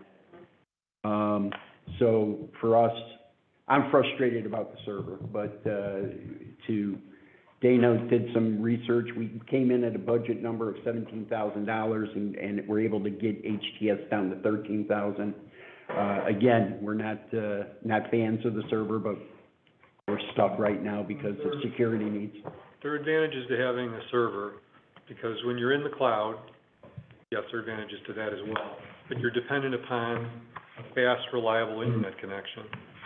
And when that goes away, so does all your data. I had those kind of issues in my insurance agency, and I ended up sticking with all my customer data local instead of on the cloud, because it just got to be too much of a headache. As the other flip side though, is if I wanna go into the accounting system, I have to actually sign in from my house as if I were a mock bank Flash top. here, So that's the other side of to it. be able to, go help look at budget items, so. So we basically have no choice. How do we feel about HTS? We are We are in the process of looking for a different managed IT service provider. We were gonna do it in conjunction with the build out of Village Hall. That way they could price out what it would cost to rewire and then look. We have met with a consultant as a courtesy. He's met with us to kind of give us some insight. He is currently the IT director, contract IT director for the local fire prevention districts over there. So we just kind of probed him on what can we do, and he concurred that we should be looking for a different managed IT service provider. Do we feel good that they'll be able to put the new server in and do it responsibly Yes. for the Band-Aid time we Yes. need? The problem has not been them doing the work when they get in here and do it. That's not the issue with it. It's other pieces of it, the communication and things. And distance. Mm. Their office in Blue Island. So if we need something, it sometimes takes a day for them to get out here, so. And as, President Jacobs said, or I'm sorry, Greg said that, we did work with them when we told them our concerns about the price of the equipment and price it on the CDW. They were able to come down significantly, to make this work. But there is a possibility going through them because then there's no questions about, their installation of it. If we were to go with other equipment, then there could be added costs when it actually comes time to installation. And this. Yes. And this. Move we approve it. Okay, so moved by trustee Kritzmeyer, seconded by trustee O'Connor. Roll call, please. Trustee Kritzmeyer. Aye. Trustee O'Connor. Aye. Trustee Borowski. Aye. Trustee Jamil. Aye. Trustee O'Reilly. Trustee Tanucci. Aye. Okay, motion carried. Now it's time for the village president trustee reports. I just want to take this moment to thank Greg for his service. Certainly it was surprising to hear that he'll be leaving us on the 18th, but I wanted to thank him for the time that he spent with us. Accomplished a lot, and you're going to be missed, Greg. Thank you, Bill. Appreciate it. Thank you to the board. Thank you. What's that? What did we do? What do we do? I don't know. We'll find out soon enough. All right, trustee Borowski. Well, I'd just like to report that when you're absent, we finish the general meeting in 1 hour exactly. I just want to report that. I will be absent more often then. But, I just did want to I didn't want to bring it up during the, it's not a report. It's just a question really on the new PR contract. 6 months is not a long period of time. What metrics can we put in place to measure success? I think if trustee O'Reilly and staff maybe started benchmarking where we're at today in terms of hits and clicks and how many social media subscriptions we have, it'd be beneficial. And then how do we measure success going forward? What struck me about their presentation tonight, and again, it's not something that I really wanted to say at that moment because we have awarded the contract, but I think we need to consider maybe infusing some youthful way of thinkings into the PR firm as well and trying to reach the younger demographic. Some of the comments tonight, as well as the resumes submitted, didn't really highlight if they have any youth on staff or if they're targeting that very young generation of Long Grove residents and how they're planning to achieve that. I thought that was kind of missing in their pitch tonight. And even in some of their vocabulary, like, somehow we're surprised that we're working on the weekend. I mean, give me a break. I mean, I wish I get all my weekends back that we worked, Anyway, that was it. So again, not a report, just a comment. Thank you very much. Chris, could I ask you, when you say youth, youth is all relative. What kind of youth are we looking at here? Well, I don't know if Instagram is better than LinkedIn or not. I know I will never open Instagram. It's not even on my phone.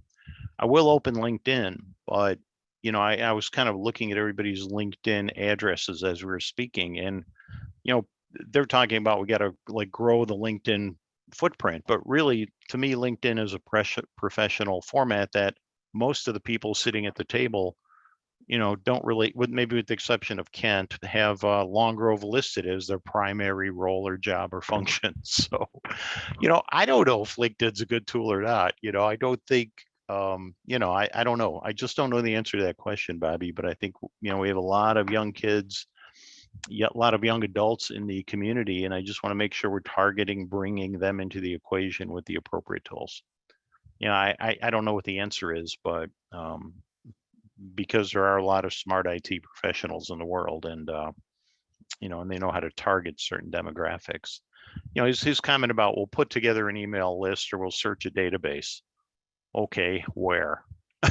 Where are you going to get that from? Like, how are you going to get people who have Long Grove URLs? I mean, they don't, or Long Grove addresses. Like, where do you get that data from? LinkedIn doesn't have it.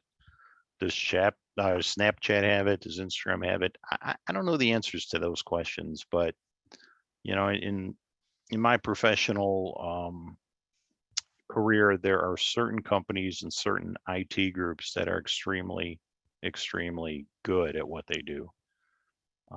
I just want to make sure we're teaming up with somebody who is equally as good. Okay. I think we talked last meeting about drawing at a minimum, not only the people we currently have, but the young families and the kids. Like if in the printed things we have puzzles or pictures for them to color or find the treasure that we've buried somewhere. Okay, those talked about that. Those are different than the 23-year-old. Correct. Correct. Absolutely. Yeah. So, and it would be interesting. If you go too broad, you hit nothing. It would be interesting to know what other communities they serve, what their primary demographic is. But all of their government stuff is government stuff. It's not. I'll work on it. But 18-year-olds vote, so. If I may, I think one of the things I'd be interested in, to your point also, who are the audiences? Exactly. Because I think there's also, so LinkedIn to me would be very appropriate for things like economic development and business linkage and driving people to the businesses and so forth, or trying to attract more residents to go build on those Archer outlets that have been sitting there too long, those. Yeah. So, but that's not our immediate goal. And it's not our job to do their job either. Right. I would ask if they could please identify those audiences and tell us why they think and, what they can, that would be. But what's our primary purpose? Yeah, what is it? Are we trying to communicate to residents? Are we trying to bring more people into the town? Yeah. I'd like to get two-way communication. We're always talking at them.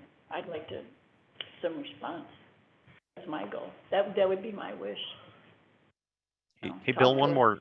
Sorry to derail the meeting. I apologize. One more comment. When you guys are having sidebars between you and Greg, sometimes those are audible on the feed. So just be aware. All right. Thank you. Oh, when Greg whispered in my ear, he can hear it. So. Yeah, I don't think he said anything that was. No, there's nothing inappropriate. I just want to let you know that, just so you weren't aware, in case you weren't aware. Thank you. Yeah, thank you. All right. No report. Trustee Kritzmeyer. No report. All right, Trustee O'Connor. No report. Trustee O'Reilly. Trustee Tanucci. Nope. Okay, Village Manager Jackson. I'll do mine in executive session. Okay, so I'm looking for a motion to go into executive session for pending and threatened litigation and personnel matters. Who wants to make that motion? Moved by Trustee O'Connor, seconded by? Second. Seconded by Trustee Kritzmeyer. Please. Trustee O'Connor? Aye. Trustee Kritzmeyer? Aye. Trustee Borowski? Aye. Trustee Jamil? Aye. Trustee O'Reilly? Aye. And Trustee Tanucci? Aye. Okay, motion carried. I now need to get Chris in the audio into executive session here.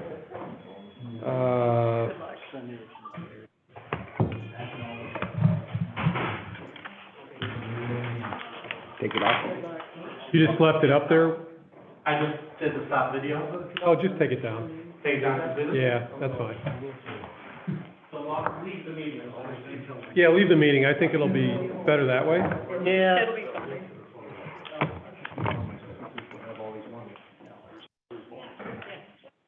And then I'm going to, Have a hole in your heart. There's more red. Yeah. Take your marker. On the floor there. Yep. All right, good luck. Not so much. Fine. okay, more. See you later, George. See you guys. Thank you. How you get to it? Good night. Yeah,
Okay.